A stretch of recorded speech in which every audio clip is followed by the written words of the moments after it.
My channel Medicare pharma. क्या आप खुरकी खांसी से परेशान हैं?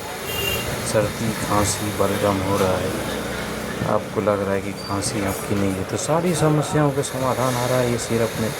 सुपर हिल्टर 6S सिरप बड़ी आसानी से मिल रहा है। मेडिकेयर फार्मा का 130 MRP है। इसमें डेक्स्ट्रोमिथाफिन जो सूखी खांसियों में काम करता है, सेट्रिजिन है जो रनिंग नोज हुआ, एम्ब्रोक्सिल है जो कफ को ढीला करता है, सोडियम सिट्रेट है।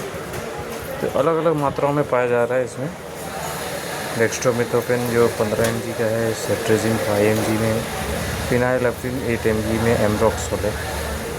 डेक्स्ट्रोमिथाफिन जो एंटी टसिव है, सेट्रिजिन और फिनाइलएल्फिन ये एक anti allergic anti for running nose होता है। एम्ब्रोक्सिल म्यूकोलाइटिक है, सोडियम सिट्रेट एंटी टसिव है, जहाँ पे कफ को ढीले का तो जल्द से जल्द सारी समस्याओं को समाधान मिलता है। ले आइए आपके लिए सिरप सभी प्रकार की समस्याओं के लिए, सर्दी खांसी जो भी हो रही है सारी समस्याओं का समाधान आपको मिल रहा है। और भी जानकारी, अधिक जानकारी के लिए सब्सक्राइब करिए channel Medicare pharma. Please please please subscribe करिए।